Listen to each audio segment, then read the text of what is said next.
Hi everybody and welcome. It's beautiful to look around. So I'm starting out.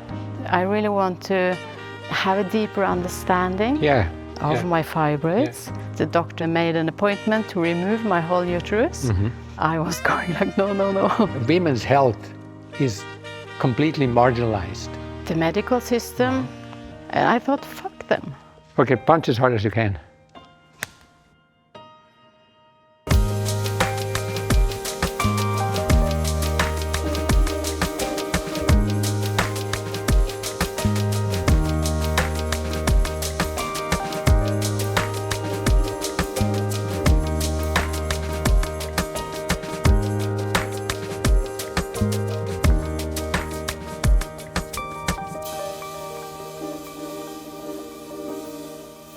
So now we work with Jannicke.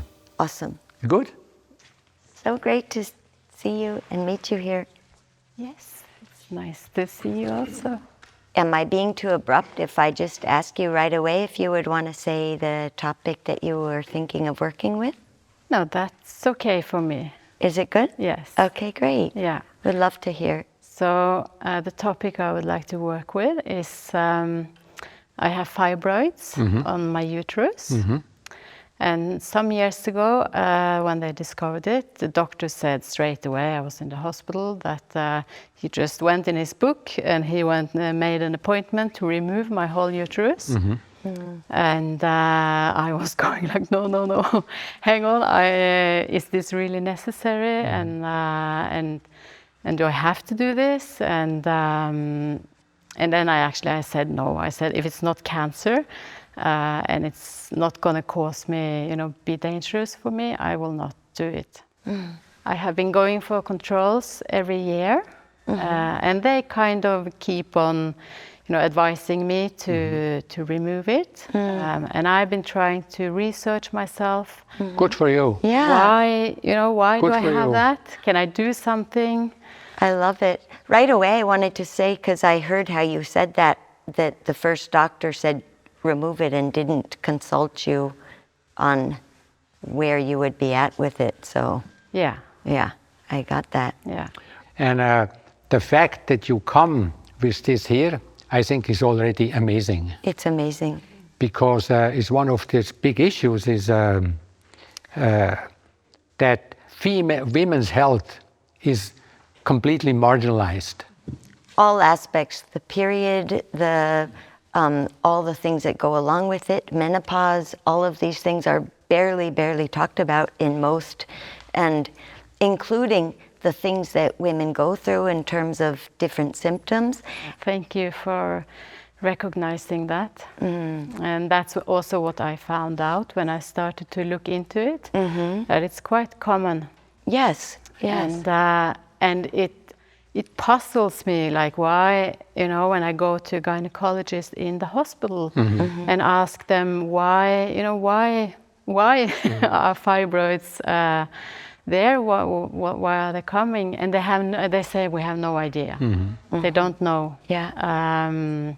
And then when I was reading myself, some say it can have to do with the hormonal balance. And I asked the doctor and they were still going like, we don't know. Yeah. So then the last years I've been, I really want to have a deeper understanding of my fibroids. Yeah. Thank you. And thank you. Thank you for doing that, and thank you here. Yeah. Thank you for doing this here. so when I've been trying to work with it, and once I went for acupuncture, and the acupuncturist did needles on the uterus and on the amygdala. Okay. And afterwards, I came home and I was just sitting down and crying. I could feel my grandmother. She didn't get the chance to be the mother that she wanted to. Wow. And then my mother divorced my father when I was, I think, 7 or 8, I think, and she moved out. And I think that was also, it was her choice, but I think it was very painful for her. And then I also divorced. It's touching me a lot. And my ex-husband, I loved him also a lot. And he had been big support. And when we divorced, he completely turned around. And that's what came up. And it was like my motherhood had like kind of hardened. So I had to stand in so many difficulties during that divorce. And being accused of being a bad mother. Wow.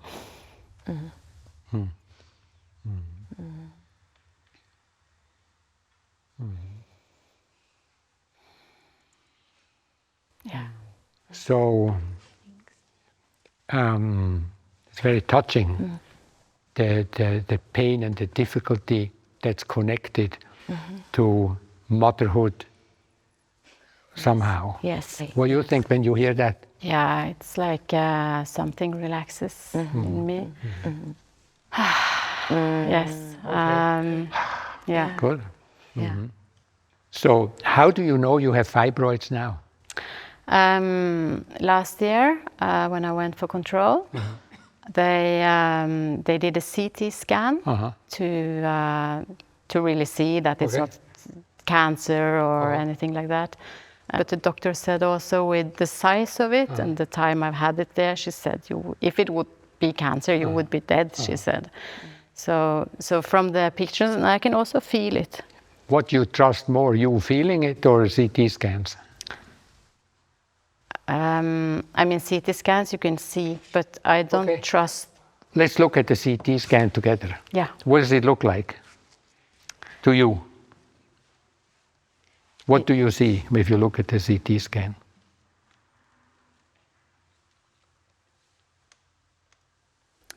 Yeah, I see hard structures. Hard structures? Yes. Okay. So if you would represent a hard structure, like this? Yeah. Like this? Yeah. That's what's in Like there. maybe, yeah. Like this? Yeah. I like it. You too? Yeah. Me too. Yeah. Looks good? Yeah. I think it looks good. Yeah. Looks good on you.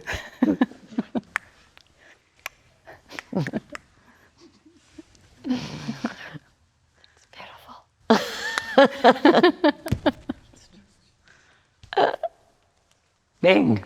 Back. Ding. Ding. Okay, try. No, No, try. I try. Ah, on you. Yeah. That was nice. I like the sound. Yay. See, now I start to feel like, oh. No, you're fine. You're Yeah? fine. Yeah, don't worry about it. Okay. Okay, punch as hard as you can. Yeah. Wow. Do you feel that? Yes. Amazing. Yeah? I'll try one more time. And this time, when you do it, see if you can feel the whole power that's in the punch. Want to try? Okay. Oi. Yeah, you're fine. Yeah, you feel it?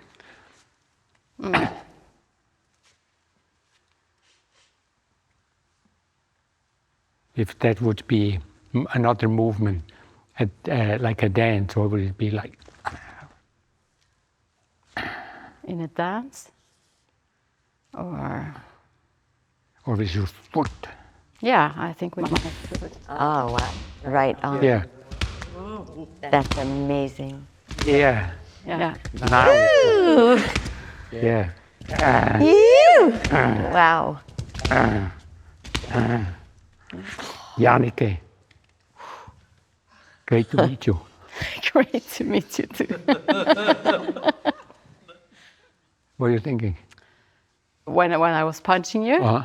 it also came up some anger. Uh-huh. And yeah, it was anger towards the men. No kidding. In, you know,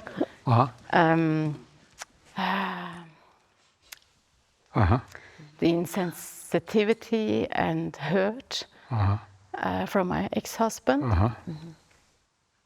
The medical system. Yeah. The medical system. Just now, I was supposed to go for control now, and I had, you know, they call you in on a date, and I got my period a little before planned, and it was exactly on this date, and I didn't feel like going for for the control when I had my period, and I called in that day, and it was on a Monday, and so I couldn't call on Saturday and Sunday, and they said, yeah, that's, you know, when you don't call 24 hours before, then you have to pay. So you have to pay €150. But I said, I got my period, and they said, that's, you know, that's, you can still come for the control, and I said, no, I don't want to. Yes. Yeah. Amazing. Yeah. Wow. Amazing. Yeah, horrible.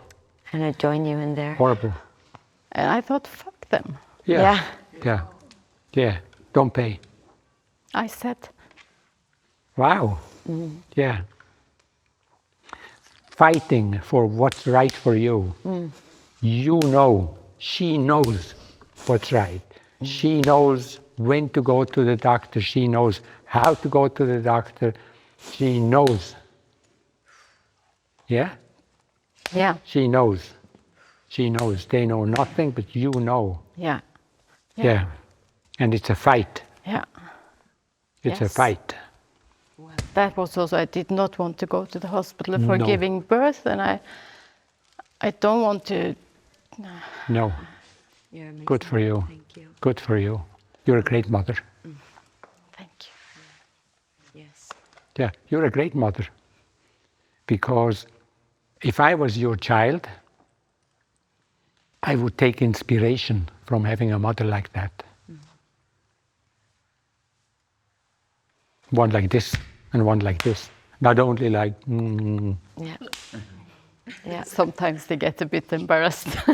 really? Yeah. Good for them. Yeah, I thought the same. Good for you. Yeah. Yeah. You should tell them, we're very sorry. I know we're supposed to have a wimpy mom who just sits there and let everything happen to her, but it's your fate is you have a powerful, strong mother. So wake up to that. Enjoy the good part and cope with the bad part. Yeah. They do. They do? Yeah, they do. Right That's on. cool. Yeah. That's amazing. Yeah. So you have a childhood dream? You needn't, but just in case. Like what can you say a little more? Yeah, like about? did you dream something? You remember any night dreams as a child? When you say it now, but that's something different. But I had a dream after my grandfather, which I loved very much, died, and I was out in the forest walking my dogs. He stopped, and I was like really amazed to see him there, and he was just telling me that he was fine, and that I didn't have to be so sad. Wow, Yes. that's a beautiful dream. Yeah. Yeah. So just tell me something about forests. Do you like forests? Yes. How so? I grew up with the forest just Really? behind my house, and we had dogs, and my parents worked, so when I came home from school, I was always alone, and then I walked with the dogs. You were raised by the forest, not by your parents. Yeah, maybe. No? Yeah. Because Yeah, in the yeah. In those hours, I was. because yeah. in the forest, your grandfather comes to you in the forest. Yeah. That's when you were alone in the wilderness. No? Then, in that moment, I think your life mission is not to be part of a normal society with normal people and normal relationships. I think you're a wild child. Yeah, now I also live I have the forest just behind my house. And that allows you to be your full self. And then you think you have the forest behind you and your grandfather behind you and all these men and hospitals or so, there's nothing. Gorgeous. Beautiful. Yeah. Yeah, good luck. Thank you. Yeah, it's a good moment to stop. Yeah. Thank you. Wow, amazing. Wow. Thank you. Thanks a lot. Thank you. Thank you.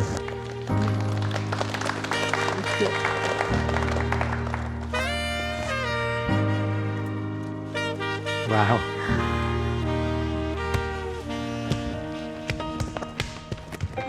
Awesome. Does someone have a question about the work just now? I want to say something.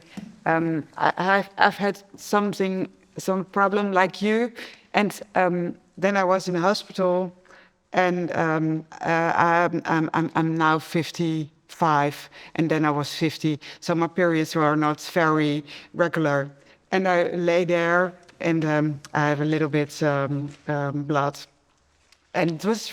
And I have the same, there was also a woman, or, she was a doctor, she said, oh, you have your period, and it was not allowed. Oh my and it was, God. and they are, 3 times they call me That's and awful. say, no, you don't have to come because there was all kind of problems in the hospital. And then I lay down there, and I've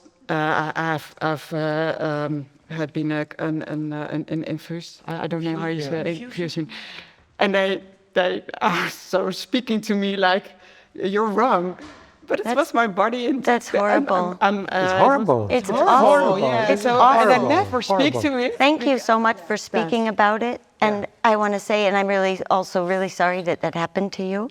And I'm really grateful that that comes out and we can speak about it. And I have been studying around this a lot and about how much women are not given the support, especially in gynecological exam, to say, like this doctor, who I'll say the name is Dr. Jen Gutner, and speaks out a lot about this, and is a gynecologist, and says it should not hurt, and you should be able to say exactly how and when and what, and if it's not like that, find another doctor. I'm really grateful that you bring that out and that this gets to come out. Thank you.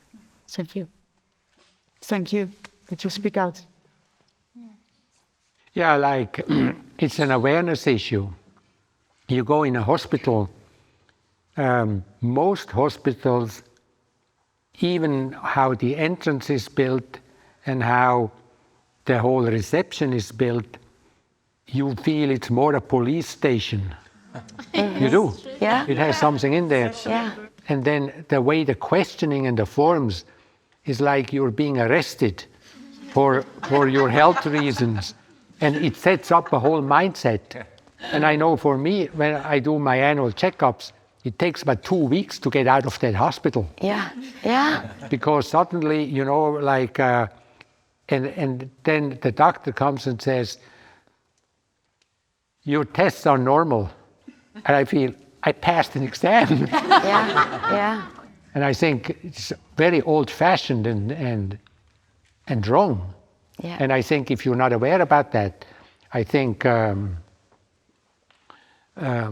there's a lot of studies that show that because of that, for example, in the beginning, when the first breast cancers were diagnosed, a lot of the women died within like relatively 1 or 2 years' time. The same was true with HIV, because of the whole nocebo effect, the whole approach of medicine that says, well, this is fatal, you're not going to live it, and it's like voodoo. And you think it's hopeless and you get depressed and it changes your immune system and everything. It's a huge thing that you're working on. It's not just only gender issue. It's also a more natural lifestyle. It's a lifestyle, there's a whole lifestyle in the background. Amazing. Thank you for that. Wow. Yeah, just speak out. I have a question. First of all, thank you for the beautiful work and thank you for showing all this. There was a particular moment when you asked her if she trusts more the scan or her feelings. Yeah. Could you give some more information how you came up to that question? Like what was before? What was the sign you were following? Oh, I said, how do you know it? And she said, it's the CT scan.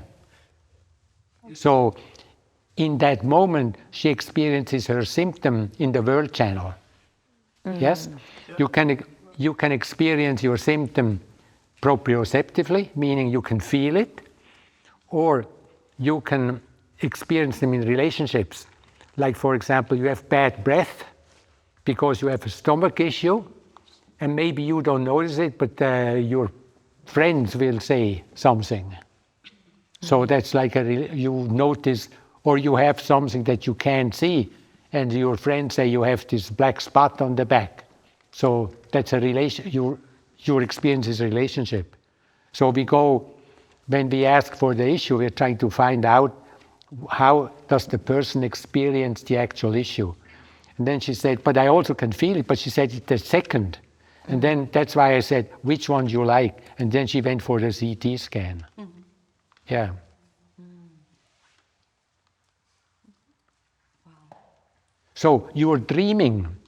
You're like the moment you see X-ray or whatever, you're dreaming into what you're seeing. You're not seeing, like there's no exact science. No? Mm.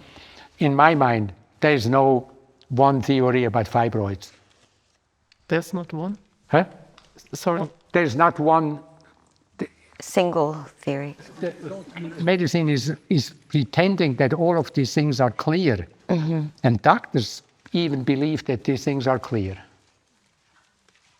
But like the moment you work like in medical research, a lot of the researchers think, well, we don't really know why. And I mean, but it's hard because it's being presented as a fact. Yeah.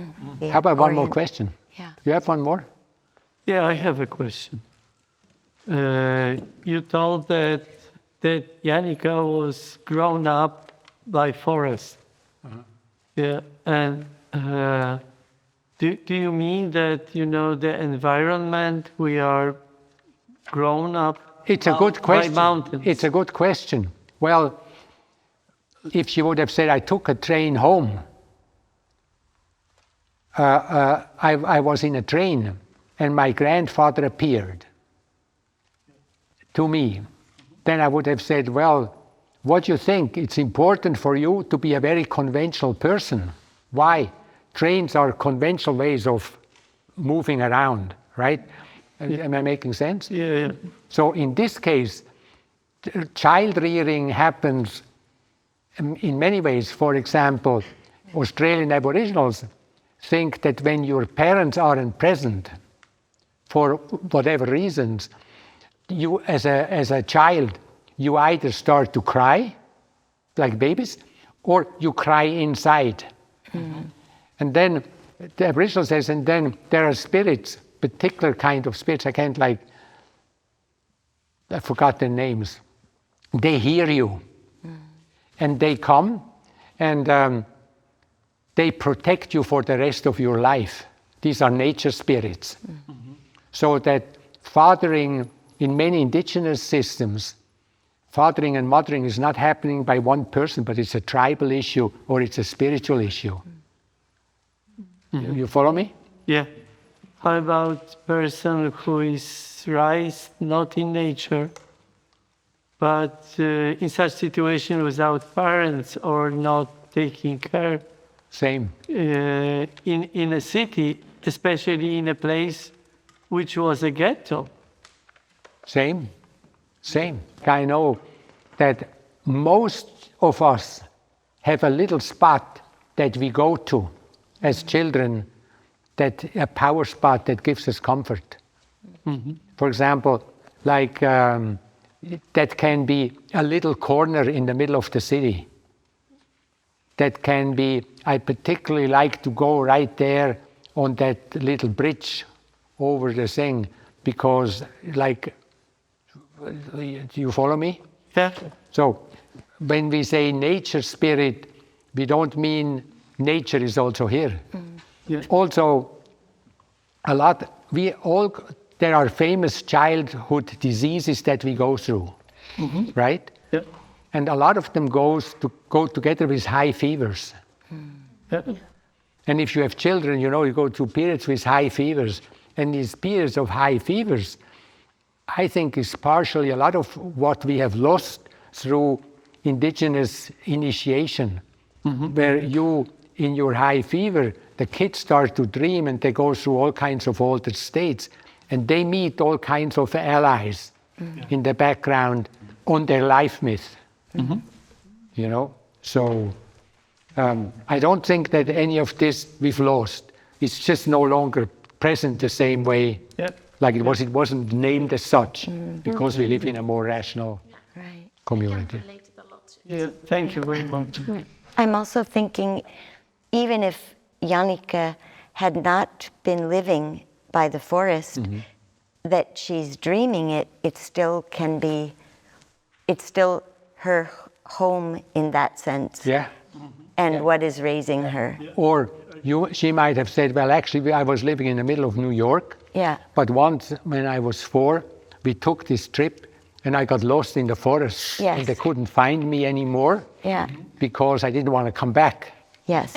So, this is like what we call magic. Yes.